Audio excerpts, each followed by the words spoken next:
नमस्कार दर्शकों, बहुत बहुत स्वागत है आपका पॉलिटिकल इंडिया में और मैं हूं आपके साथ शिवानी मांगवानी। तो आज मैं एक और बहुत ही खास वीडियो आपके लिए लेकर आई हूं जो कि काफ़ी इंफॉर्मेटिव होने वाली है आपके लिए। तो जानने के लिए इस वीडियो को एंड तक देखिएगा और साथ ही बेल आइकन को ज़रूर प्रेस कर दीजिएगा ताकि हमसे जुड़ी सारी अपडेट्स आप तक सबसे पहले पहुँच सके। एक कहानी सुनाती हूँ।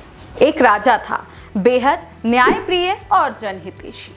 उनके शासन की चर्चा चारों ओर थी। राजा जब वृद्ध हुए तो उन्हें ये चिंता सताने लगी कि वो अपने दोनों बेटों में से शासन की जिम्मेदारी किसको दे।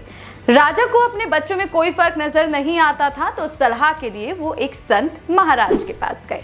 संत महाराज ने राजा की समस्या सुनी और फिर उन्हें एक दोनों में से योग्य चुनने का उपाय बताते हुए कहा कि राजन, तुम अपने दोनों राजकुमारों को एक एक चांदी का सिक्का दो और उन्हें ये आदेश दो कि वो बाजार से कुछ ऐसा खरीद कर लाएं जिससे पूरा एक खाली कमरा भर जाए। राजा ने यही किया। दोनों राजकुमारों को एक एक चांदी का सिक्का देकर यही आदेश दिया। दोनों ही बेटे एक सी बुद्धिमता के थे, तो पिता के इस आदेश पर दोनों का सर चकराया और दोनों अपने अपने सलाहकार की सलाह से अपने अपने हिसाब का सामान खरीदकर सुनिश्चित किए गए कमरे में रखाए। राजा साहब ने अपने बड़े बेटे का कमरा खोला और देखा कि कमरा भूसे की बोरियों से भरा हुआ है। राजा के बड़े बेटे ने किसानों का बेकार भूसा एक चांदी के सिक्के से खरीद लिया था। वो मन ही मन खुश था कि कोई भी चीज इतनी बड़ी मात्रा में भूसे के सिवा एक चांदी के सिक्के से नहीं आ सकती। राजन ने हौले से अपने बड़े बेटे की पीठ थपथपाई और अपने छोटे बेटे के कमरे की ओर चल पड़े। राजन ने जैसे ही दरवाजा खोला, एक मध्यम लौ की रोशनाई ने उनका स्वागत किया।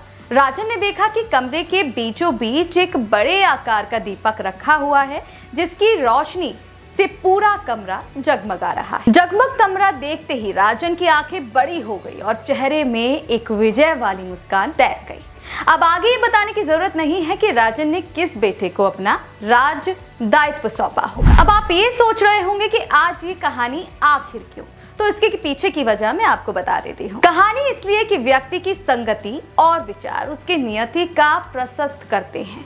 कल भारतीय राजनीति का एक बड़ा दिन था। दो बड़े महाजुटान की तस्वीरें सोशल मीडिया से लेकर खबरिया चैनलों पर छाई रही। पहली तस्वीर आई विपक्ष के महाबैठक से। महाबैठक में 15 दलों के 27 नेता शामिल हुए।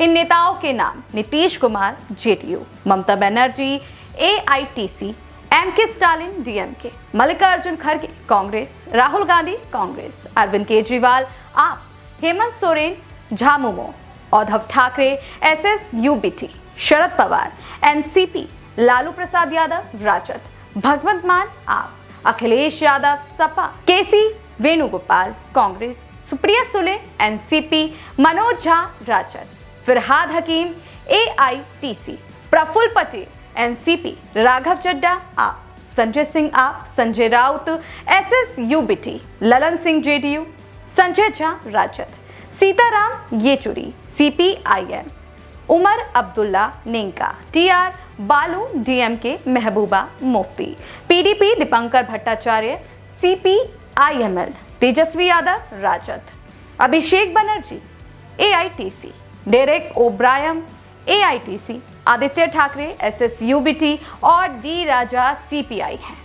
मोदी वर्सेस ऑल की लड़ाई के लिए बिहार की राजधानी पटना में मंथन हुआ। बिहार के मुख्यमंत्री नीतीश कुमार के आवास पर हुई बैठक में लोकसभा चुनाव 2024 को लेकर मंथन किया गया। इस बैठक में विपक्षी नेताओं के बीच आपसी भिड़ंत की खबरें भी सामने आई। जानकारी के मुताबिक इस दौरान केजरीवाल ने सभी दलों से अध्यादेश का विरोध करने की बात कही, तो उमर अब्दुल्ला ने केजरीवाल को वो वक्त याद दिलाया जब उन्होंने धारा 370 हटने के समय पर उनका समर्थन नहीं किया था।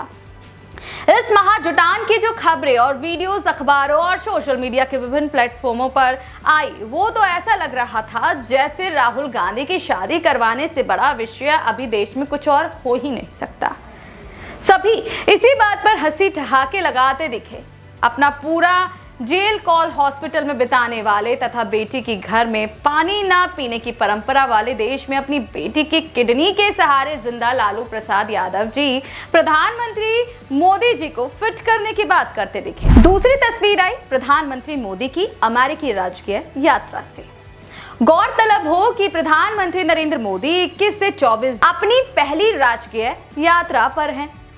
अमेरिका की राजकीय यात्रा के दौरान भारतीय प्रधानमंत्री का व्हाइट हाउस में जैसा भव्य स्वागत हुआ और अमेरिकी संसद में उनके संबोधन को जिस तरह सराहा गया, उससे यदि कुछ स्पष्ट हो रहा है तो यही कि दोनों देशों के संबंध एक नए युग में पहुंच रहे हैं। दोनों देशों के बीच हुए समझौते यह भी दर्शाते हैं कि आज भारत को जितनी आवश्यकता अमेरिका की है, उससे कहीं अधिक उसे भारत की है। इसका एक कारण अंतर्राष्ट्रीय स्तर पर अमेरिका का कम होता प्रभाव और भारत का बढ़ता हुआ कद है।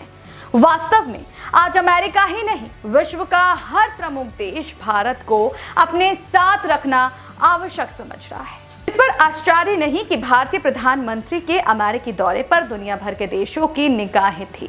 स्वाभाविक रूप से इसमें चीन और पाकिस्तान भी थे। यह अच्छा हुआ कि भारतीय प्रधानमंत्री और अमेरिकी राष्ट्रपति के बीच शिखर वार्ता के बाद जो संयुक्त बयान जारी हुआ, उसमें पाकिस्तान के साथ चीन पर भी निशाना साधा गया।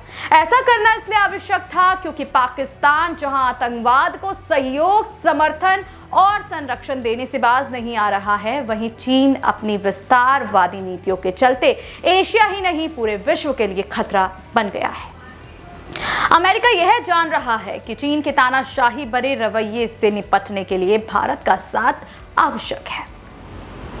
वास्तव में इस आवश्यकता ने भी अमेरिका में भारत की अहमियत बढ़ाने का काम किया है। यह अहमियत यही बता रही है कि भारत का समय आ गया है। द वॉशिंगटन पोस्ट की खबर के मुताबिक अमेरिकी सांसदों ने सदन में पीएम मोदी का गर्मजोशी से स्वागत किया और खड़े होकर उनका जोरदार अभिवादन किया।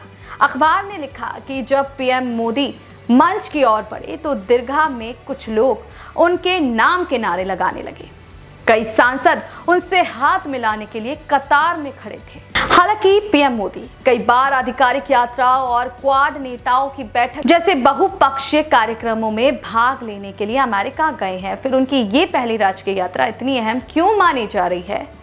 दरअसल राजकीय यात्रा को दो देशों के बीच राजनयिक आदान प्रदान का सबसे बेहतरीन स्वरूप माना जाता है। राजकीय यात्रा आधिकारिक यात्राओं और बहुपक्षीय कार्यक्रमों में भाग लेने से काफी अलग होती है।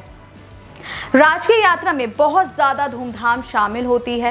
राजकीय दौरे आमतौर पर राज्य के प्रमुखों के लिए होते हैं, सरकार के प्रमुखों के लिए नहीं। लिहाजा पीएम मोदी की राजकीय यात्रा अहम मानी जाएगी क्योंकि वह सरकार के प्रमुख हैं, राज्य के प्रमुख नहीं। बता दें कि भारत में राष्ट्रपति राज्य के प्रमुख होते हैं। कई बैठकों के अलावा आधिकारिक यात्राओं में कभी कभी आधिकारिक रात्रि भोज शामिल होता है। राजकीय यात्रा में मेहमानों के साथ एक शानदार स्टेट डिनर शामिल होता है। यूएस डिपार्टमेंट ऑफ स्टेट में ग्लोबल पब्लिक अफेयर्स के मुताबिक राजकीय यात्रा में आधिकारिक यात्रा के मुकाबले ज्यादा धूमधाम और समारोह शामिल होते हैं। राजकीय रात्रि भोज राजकीय यात्रा का मुख्य आकर्षण होता है। इसमें अमेरिका के राष्ट्रपति और फर्स्ट लेडी व्हाइट हाउस में अतिथि नेता की मेजबानी करते हैं।